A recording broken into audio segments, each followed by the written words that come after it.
روزہ افطار ہونے میں 1 منٹ بھی رہ جائے اور اس دوران بھی ان کے ساتھ وہ ان کا وقت شروع ہو جائے تو وہ روزہ ان کا اسی وقت ٹوٹ جائے گا، اس روزے کی قضا کرنی ہوگی۔ البتہ صحیح مسلم میں حدیث ہے، اما عائشہ رضی اللہ تعالی عنہا وسلام اللہ علیہا کہتی ہیں کہ نبی صلی اللہ علیہ وآلہ وسلم ہمیں حالت حیض میں مخصوص ایام کے اندر چھوڑے ہوئے روزوں کی قضا کا حکم تو دیتے تھے، نمازوں کی قضا کا حکم نہیں دیتے تھے۔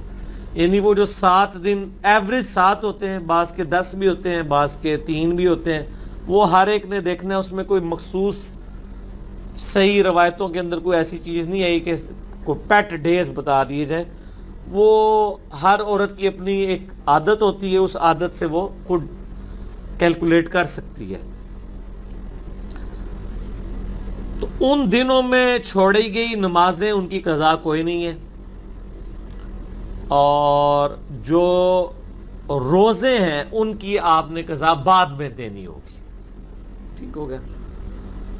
باقی قرآن بھی نہیں چھو، جب نماز ہی نہیں پڑھ سک رہے تو قرآن کیسے چھونا ہے، اور قرآن کو کیسے پڑھنے والا معاملہ ہے، ورنہ تو احادیث میں آ جاتا۔ البتہ ایک چیز ہے کہ جنبی شخص، یعنی یہ مخصوص ایام میں ایک جنب کی ہی ایک دوسری فارم بن جاتی ہے نا، جنبی شخص ہو یا حائضہ عورت ہو، وہ اللہ کا ذکر کر سکتے ہیں۔ صحیح مسلم میں طہارت والے چیپٹر میں موجود ہے، اما عائشہ رضی اللہ تعالیٰ عنہ سے جب پوچھا گیا تو انہوں نے کہا کہ نبی علیہ السلام ہر حال میں اللہ کو یاد کرتے تھے، چاہے وہ جنبی بھی ہوں۔ آپ کئی ایک اذکار جتنے بھی ہیں وہ آپ دعائیں وہ کر سکتے ہیں، قرآنی دعائیں بھی بغیر قرآن کی نیت کے صرف دعا کی نیت سے کر سکتے ہیں، البتہ قرآن نہیں پڑھ سکتے۔ وہ ابو داؤد میں حدیث ہے، مولا علی رضی اللہ تعالیٰ عنہ علیہ السلام کہتے ہیں کہ نبی صلی اللہ علیہ وآلہ وسلم کو حالت جنابت کے علاوہ اور کوئی حالت قرآن پڑھنے سے مانے نہیں ہوتی تھی۔ آپ قرآن ہر حال میں پڑھتے تھے، چاہے وضو ہو نہ ہو، جنبی ہوتے تھے تو قرآن نہیں پڑھتے تھے۔ تو اس سے وہ کیا بتانا چاہ رہے ہیں کہ جو ایسی کنڈیشن کے اندر ہے، اب عورتوں کا معاملہ وہ کہتے ہیں وہ جنبی تو نہیں ہے، البتہ وہ اس کنڈیشن سے ضرور گزر رہی ہیں لیکن وہ ان کی اختیاری نہیں ہے، اس کو وہ خود ریموو نہیں کر سکتی جب تک وہ دن نہ گزریں۔ جنبی شخص تو اسی ٹائم غسل کرے پاک ہو جائے گا، تو اس لیے یہ 100% میچ نہیں کرتا، تو میں اس میں پھر ان کو بخاری مسلم کی حدیث پیش کرتا ہوں، اور یہ وہ کتاب ہے جس کے اوپر میں نے پورا لیکچر دیا ہے۔ میں نے بخاری مسلم پہ نہیں دیا کیونکہ یہ بخاری مسلم کی بھی کمی پوری کر دیں گی، اور مینیجبل فارم میں، نوٹس کی فارم میں۔ مسئلہ نمبر 111B ہے مشکات المصابیح کا مکمل تعارف، وہ دیکھ لیں۔ اس میں آپ شروع میں ہی نا، آپ کو طہارت کے چیپٹر میں چلے جائیں نا تو آپ کو ایک چیپٹر مل جائے گا، دیکھیں نا طہارت کے چیپٹر میں کتنے سب چیپٹرز ہیں۔ وضو، وجوب وضو کے اسباب، کہ وضو کن چیزوں سے ٹوٹتا ہے، دوسرا قضاء حاجت کے آداب، تیسرا مسواک کا بیان، چوتھا وضو کے طریقوں کا بیان، پھر غسل کا بیان، جنبی شخص سے میل جول رکھنے کا بیان، پانی کے احکام، نجاست دور کرنے کا بیان، موضوع پر مسح، تیمم کا بیان، غسل مسنون کا بیان، حیض کا بیان، مستحاضہ کا بیان، یہ سارے طہارت میں آئے ہیں۔ اور نماز کے تو دیکھیں کتنے 20-25 30-40 کے قریب چیپٹرز ہیں۔ بخاری مسلم میں تو ڈھونڈنا مشکل ہوتا ہے، اس میں اب آپ یہ حیض کے ہی بیان نکال لیں، 194 اس پیج کے اوپر یہ چیپٹر کھل رہا ہے۔ اس سے پہلے بھی جو چیپٹرز ہیں ان کے اندر بھی کچھ تھوڑا بہت ذکر موجود ہے، آپ یہ دیکھ لیں، اس میں آپ کو کلیئر ہو جائے گا۔ بخاری مسلم دونوں میں حدیث ہے، اما عائشہ کہتی ہیں کہ میں اور نبی علیہ السلام ایک ہی برتن سے غسل کیا کرتے تھے جبکہ ہم دونوں جنبی ہوتے تھے، اور آپ مجھے حکم دیتے تھے، میں ازار پہن لیتی تھی، پھر آپ میرے ساتھ لیٹ جایا کرتے تھے جبکہ میں حیض سے ہوتی تھی۔ آپ اعتکاف کی حالت میں اپنا سر مبارک میری طرف کر دیتے تو میں اسے دھو ڈالتی، حالانکہ میں حیض سے ہوتی تھی، وہ کہتی ہیں میرے مخصوص ایام ہوتے تھے، نبی علیہ السلام اپنا سر مبارک مسجد نبی کی کھڑکی سے، چونکہ حجرہ ایڈجسنٹ تھا، تو اپنے گھر میں کر دیتے تھے، تو میں حیض کی حالت میں بھی حضور کو دو رہی ہوتی تھی۔ اس سے وہ یہ بتانا چاہ رہی ہیں کہ اگرچہ مجھے مسجد میں تو میں نہیں جا سکتی تھی اس حالت کی وجہ سے، لیکن میری یہ نجاست جو ہے یہ حکمی ہے، حقیقی نہیں ہے۔ جنبی ہونا بھی جو ہے وہ حکمی نجاست ہے، حقیقتاً تو نہیں ہے نجاست۔ حقیقی نجاست تو اتنی ہے جتنے حصے پہ آپ کی گندگی ہے آپ ریموو کر لیں، لیکن آپ کو پورا نہانا پڑتا ہے کیونکہ اللہ کا حکم ہے۔ ٹھیک ہو گیا؟ حکمی نجاست تو نماز کے اعتبار سے وضو کا نہ ہونا بھی ہے، لیکن عام حالت میں وضو کا نہ ہونا کوئی نجاست تو نہیں ہے، نماز کے لیے وہ بات ہے۔ ٹھیک ہو گیا؟ اچھا، اسی طریقے سے مسلم شریف میں حدیث ہے، اما عائشہ کہتی ہیں میں حالت حیض میں تھی، کوئی چیز پیتی پھر بھی میں نبی علیہ السلام کو دیتی تو آپ اسی برتن میں اسی جگہ سے منہ لگا کر بقایا پی لیتے جہاں میں نے منہ لگایا ہوتا تھا، تاکہ یہ پتہ چل جائے کہ یہ فزیکل نجاست نہیں ہے۔ وہ اکثر لوگ کہتے ہیں جی کوئی جنبی شخص تولیہ اٹھا کے لے جائے تو تولیہ تو نہیں پلید ہو جائے گا، نہیں، یہ فزیکل نجاست تو ہے نہیں، یہ انٹلیکچوئل نجاست ہے، حکمی ہے، حقیقی نہیں ہے۔ یہ ٹرم فقہ کی ہے، حکمی اور حقیقی۔ حقیقی تو ہے پخانہ یا منی لگ جائے یا پیشاب لگ جائے، وہ حقیقی نجاست ہے، باقی تو حکمی ہے۔ اچھا، یہ مسلم کی حدیث اس میں آئی، پھر اس کے بعد لے کے آئی ہیں حدیث ہے بخاری و مسلم کی، وہ بھی اما عائشہ سے ہے، نبی علیہ السلام میری گود میں ٹیک لگاتے اور قرآن کی تلاوت فرماتے، حالانکہ میں اس وقت مخصوص ایام میں ہوتی تھی۔ اس حدیث میں وہ مسئلہ حل ہے، یہ بخاری مسلم دونوں میں ہے۔ مشکات میں اس کا نمبر ہے 548 کہ حضور میری گود میں مجھے ٹیک لگا کے قرآن پڑھ لیتے تھے، یہ میسج دینے کے لیے کہ میں فزیکل ناپاک نہیں ہوں۔ یہاں ہی ہونا چاہیے تھا کہ حضور خود بھی پڑھتے تھے اور مجھے بھی ساتھ پڑھا لیتے تھے، تو امپلائیڈ ہے وہ۔ دیکھیں اتنی باریکیاں وہ روایت کر رہی ہیں، کہیں یہ نہیں کہہ رہی کہ میں خود پڑھ لیتی تھی، یہ انڈرسٹوڈ تھا۔ اور میں کہتا ہوں یہ اجماع ہے کہ حائضہ عورت قرآن نہیں پڑھ سکتی، جس طرح نماز نہیں پڑھ سکتی، روزہ نہیں رکھ سکتی۔ چھونا تو بڑی دور کی بات ہے، چھونا تو اس سے بڑی چیز ہو جائے گی، ورنہ یہ ساری چیزیں ہوتی نا پھر اس طریقے سے وہ روایت کرتی۔ پھر مسلم شریف کی حدیث ہے، اما عائشہ کہتی ہیں نبی علیہ السلام نے مجھ سے فرمایا مجھے مسجد سے چٹائی پکڑا دو، یہ حضور مسجد میں تھے، وہ گھر تھی، میں نے عرض کیا میں حیض سے ہوں، آپ نے فرمایا حیض تیرے ہاتھوں میں تو نہیں ہے، یعنی یہ فزیکل نجاست نہیں ہے۔ اسی کو سپورٹنگ وہ بخاری مسلم کی حدیث ہے، حضرت ابو ہریرہ کہتے ہیں ایک دن میں گھر سے باہر نکلا، نبی علیہ السلام بھی تھے، میں ان کے ساتھ چہل قدمی شروع کر دی، آپ مجھ سے گفتگو کرنی شروع کر دی، اور کہتے ہیں میں جنبی تھا، کہتے ہیں باتیں کرتے کرتے میں چپ کر کے پیچھے کھسکا چلا گیا، نبی علیہ السلام کو بتائے بغیر غسل کیا، جلدی سے واپس آیا، نبی علیہ السلام نے فرمایا ابو ہریرہ کدھر تھا؟ یا رسول اللہ میں ناپاک تھا، پاک ہونے گیا تھا۔ آپ فرمایا مومن تو کبھی ناپاک نہیں ہوتا۔ اب وہ صحابی کہہ سکتے تھے یا رسول اللہ میں جنبی ہوں، اور آپ کہہ رہے ہیں جنبی ناپاک نہیں ہوتا، ان کو پتا تھا یہ فزیکل نجاست نہیں ہے، حکمی ہے۔ کوئی جنبی شخص نماز کے اعتبار سے ناپاک ہے، ویسے تو وہ پاک ہی ہے، اسی لیے تو غسل جنابت بخاری مسلم میں ہے، نبی علیہ السلام نے ڈیلے بھی کیا ہے، اگر وہ اتنی ناپاکی فوراً دور کرنا ضروری ہوتا۔ میرا یوٹیوب پہ کلپ ہے، کیا غسل جنابت کو ڈیلے کر سکتے ہیں، لیٹ کر سکتے ہیں؟ اما عائشہ کہتی ہیں کہ نبی علیہ السلام بعض اوقات رات کے آخری پہر بھی غسل کیا کر لیا کرتے تھے۔ ٹھیک ہو گیا؟ ایک ہی غسل میں تمام بیویوں کے پاس بھی چلے جایا کرتے تھے۔ ٹھیک ہو گیا؟ اس میں یہ ہے کہ آپ سونے سے پہلے وضو کر لیں، ہاتھ وغیرہ ہاتھ منہ دھو لیں، وہ چلے ایک پروٹوکول کے طور پہ، وہ بھی کوئی اتنا کمپلسری نہیں ہے، تو وہ یعنی یہ فزیکل نجاست نہیں ہے، لیکن حکمی نجاست ہے۔ نہ عورت قرآن پڑھ سکے گی۔ المصنف ابن ابی شیبہ میں آپ کو آثار بھی صحابہ اور تابعین کے مل جائیں گے اس حوالے سے، وہ ضرورت ہی نہیں ہے، احادیث بالکل واضح اپنے مزاج کے اندر، اما عائشہ ورنہ یہ روایت کر دیتی تو قرآن کو وہ چھوئے گی بھی نہیں. اب وہ کہتے ہیں جی وہ ٹیچر ہوتی ہیں تو وہ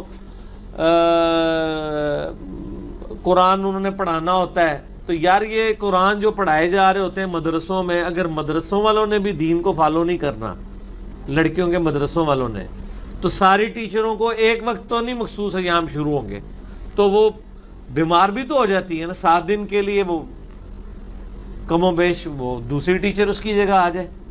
اچھا پھر وہ کہتے ہیں جی وہ حافظ قرآن ہوگی تو وہ حفظ بھول جائے گی. اور یار عورتیں تو پوری پوری زندگی حفظ کرنے کے بعد قرآن منہ کھول کے نہیں دیکھتی ہیں, تو انہوں نے 7 دیہڑے جی پڑھانا ہے ان 7 دنوں سے. آپ حافظ قرآن جو تراویح پڑھانے ان سے پوچھیں, کئی بار ان کے اندر وقت آتا ہے مہینہ نہیں کھول کے دیکھ سکتے مصروفی کی وجہ سے, لیکن وہ بول تو نہیں جاتا. 7 دن میں آپ نے کیا نکالنا ہے اس میں سے؟ ٹھیک ہوگا جی.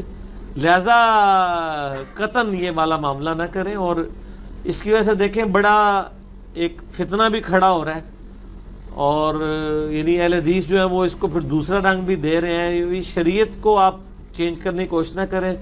میرا تو دعویٰ ہے جی اس کے اوپر اجماع ہے, اس کے خلاف کوئی بات نہیں ملتی. پرانے اہل حدیث علماء میں بھی کہیں نہیں ملتی. ایون آج کا میں نے شیخ زبیر صاحب کا بتایا کہ انہوں نے بھی فتویٰ لکھ دیا. ایون غلام مصطفیٰ ظہیر صاحب کا بھی موقف یہی ہے کہ حائضہ عورت جو ہے وہ قرآن کو ہاتھ نہیں لگائے گی نہ قرآن پڑھے گی. تو ذکر اذکار کریں نا یار, اور وہ اس سے بڑا کام نہیں کر پا رہی, نماز نہیں پڑھ, تو اب آپ کوئی یہ بھی کوئی مسئلہ تلاش کریں کسی کے نماز اس کی شروع کروا دیں. 7 دن تک نماز نہ پڑھنی پڑے تو کتنی روٹین ڈسٹرب ہوتی ہے, آپ ذرا عورتوں سے پوچھیں. تو اسی لیے پھر اس کے لیے تجویز کیا گیا کہ وہ نماز کے اوقات میں ایٹ لیسٹ 5 اوقات میں اتنی دیر کے لیے وہ بیٹھ کے اذکار کر لیں. سنت اذکار تھوڑے ہیں یار, گرین کارڈ بلو کارڈ ہی پڑھنا شروع کر دیں. اذکار سے تو کوئی معاملہ نہیں ہے نا, وہ تو آپ کر سکتے ہیں ہر حال میں.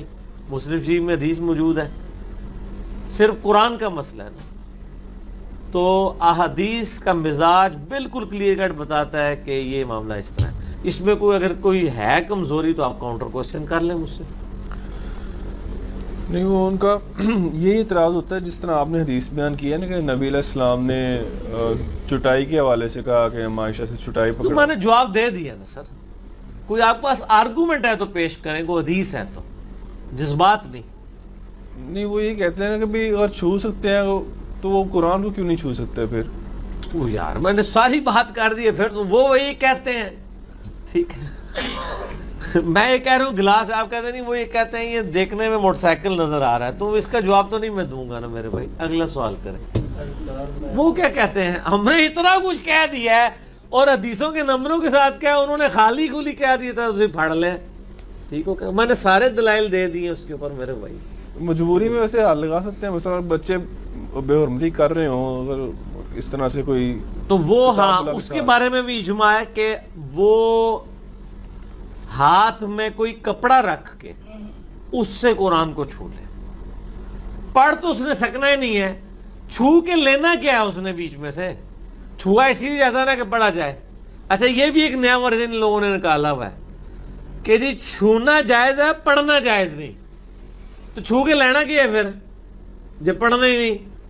جب پڑھنا نہیں ہے, میں بتا رہا ہوں مزاج. جب اما عائشہ کہہ رہی ہے مسلم شریف میں حدیث ہے کہ نبی علیہ السلام میری گود میں قرآن پڑھ لیتے تھے, تو اما عائشہ خود کہتی نا کہ میں بھی نال 2-4 آیتاں میں بھی نال پڑھ لیندی سا. وہ یہی بتانا چاہ رہی ہیں کہ ہم تو چونکہ نہیں پڑھ سکتی تھی, لیکن ہماری وہ نجاست حکمی ہے, فزیکل نہیں ہے کہ وہاں کوئی اور سر رکھ کے خامد پڑھ سکتا ہے. وہ یہی تو میسج دے رہی ہیں. آج اگر اما عائشہ زندہ ہوتی نا تو ذرا کھول کے بھی بیان کر دیتی. وہ ڈھکے چھپے الفاظ میں میسج کنوے کرتی ہے. اور دوسرا اس وقت یہ مسئلہ بھی نہیں تھا, یہ خوارج نے پہلی دفعہ مسئلہ اٹھایا ہے کہ عورت کی وہ مخصوص ایام میں قضا کی بھی نمازوں کی بھی قضا بتاتے تھے. صحیح مسلم میں موجود ہے, ایک بندہ آتا ہے وہ کہتا ہے اما عائشہ سے کہ عورتیں جو ہیں وہ مخصوص ایام میں جو نمازیں چھوٹ کی ہیں پڑھیں گی. انہوں نے کہا کہ مجھے لگتا ہے تو حروریہ میں سے ہے. حروریہ وہ گاؤں تھا جہاں سے خوارج نکلے تھے, اور خوارج کہتے تھے کہ جس طرح روزوں کی قضا ہے نا نمازوں کی بھی قضا ہے. تو پھر اما عائشہ نے خود کہا کہ نبی علیہ السلام کی ہم بیوی ہوں میں, نبی علیہ السلام ہمیں مخصوص ایام میں چھوڑے کے روزوں کی قضا کا حکم دیتے تھے، نمازوں کا نہیں دیتے تھے. اب پھر بھی خوارج اڑے ہوئے ہیں. تسی جڑے کہنا وہ کہتے ہیں وہ 40,000 تے نہیں 12,000 تے نہیں ہون گے، خوارے تے 12,000 سن. تو وہ بھی کہنے ہوندے سن، وہ ایڈے ایڈے بزرگ تابعین تے آئے سن نا صحابہ دے زمانے، وہ بھی کہندے سن کہ جی عورتاں قضا کرن گیاں. تو انہوں نے اما عائشہ ہن خود کہہ رہے ہیں پھر بھی نہیں مننا، تو میں کیا کراں؟ ہمارا تو کام صرف پہنچانا ہی ہے نا، منوانا تو نہیں ہے. علی بھائی اگلا سوال ہے کہ کیا مخصوص ایام میں خواتین جو ہے وہ معوذات، دعائیں یا آیت الکرسی پڑھ سکتی ہیں؟ لیکن میں نے پہلے بھی بتایا نا، صحیح مسلم کے اندر حدیث موجود ہے، اس کے اوپر باب بھی باندھا گیا ہے طہارت کے چیپٹر میں، کہ اما عائشہ رضی اللہ تعالیٰ عنہ سے جب پوچھا گیا تو انہوں نے کہا نبی صلی اللہ علیہ وآلہ وسلم ہر حال میں اللہ کا ذکر کرتے تھے. اس پہ اجماع امت ہے کہ قرآن، نماز اور روزے کے علاوہ جتنے عام سنت اذکار ہیں نا، اس کے سوا جو سنت اذکار وہ آپ کر سکتے ہیں. ایون جو قرآن کی دعائیں ہیں وہ بھی آپ کر سکتے ہیں. قرآن کی نیت سے نہیں کریں گے، دعا کی نیت سے. اور فقہ حنفی میں تو یہاں تک مسئلہ ہے، اور میں اس کو انڈورس کرتا ہوں، کہ ایون جو معوذات ہیں، قل اعوذ برب الفلق، قل اعوذ برب الناس، معوذتین، وہ کہتے ہیں کہ آپ ان کو دعاؤں کی نیت سے، قرآن کی نیت سے نہیں، دعا کی نیت سے کر سکتے ہیں. وہ کیسے؟ وہ کہتے ہیں جی آپ قل کا لفظ ہٹا دیں، اس سے آپ دعا کریں اعوذ برب الفلق، میں پناہ میں آتا ہوں آسمان کے رب کی. ڈکشنری تو دوسرے لوگوں کے لیے ہوتی ہے جو نہ جانتے ہوں وہ زبان، جو اہل زبان ہے ان کو تو ڈکشنری کی ضرورت نہیں ہوتی. تو اس طرح کے اذکار آپ کر سکتے ہیں، کوئی مسئلہ نہیں ہے اس کے اندر. تو المعوذات کے اندر جو سورہ اخلاص ہے وہ بھی شامل کر سکتے ہیں؟ جی وہ تو ہے ہی اعلان توحید ہے. وہ تو ہماری ابو داؤد میں حدیث نہیں ہے کہ نبی علیہ السلام نے فرمایا جو شخص ان کلمات کے ساتھ اللہ کی طرف متوجہ ہوتا ہے تو یہ اسماء اعظم ہے. اللہم انی اسألک بانک انت اللہ لا الہ الا انت الاحد الصمد الذی لم یلد ولم یولد ولم یکن لہ کفوا احد. تو یہ تو حدیث کے اندر بھی الفاظ آ گئے نا. تو قل کے بغیر پڑھ لینا اللہ احد اللہ الصمد. اچھا میں آپ سے پوچھتا ہوں، قرآن کو تو چھوڑیں، کیا جنبی شخص یہ کہہ سکتا ہے اللہ ایک ہے، وہ یکتا ہے، نہ اس کا کوئی باپ ہے، اور یہ تو ہمارا دن رات راگلا اپنا ہے، ہم نے یہ توحید کی دعوت ہے؟ ٹھیک ہو گیا. تو جو صفاتی چیزیں یہ ساری چیزیں تو وہ اس اعتبار سے. باقی وہ اسپیسیفکلی تلاوت والا جب آپ کام کریں گے نا کہ آپ 100% اس کو کاپی کریں گے. ویسے ابن عباس سے شیخ زبیر صاحب نے بھی نقل کیا ہے علمی فتاوی علمیہ میں کہ ابن عباس سے قول مصنف ابن ابی شیبہ میں سنن کبریٰ البیہقی میں موجود ہے کہ 1 یا 2 آیات اگر قرآن کی ہوں تو وہ جنبی اور حیضہ عورت تلاوت کر سکتے ہیں. اس سے زیادہ نہ کریں، وہ پھر روٹین والا معاملہ بن جائے گا. ہم تو کہتے ہیں دعاؤں کو کریں، اور وہ والے باقی یہ ہے کہ قرآن کو نہ ہاتھ لگائیں، نہ قرآن کی تلاوت کریں اور اذکار کریں.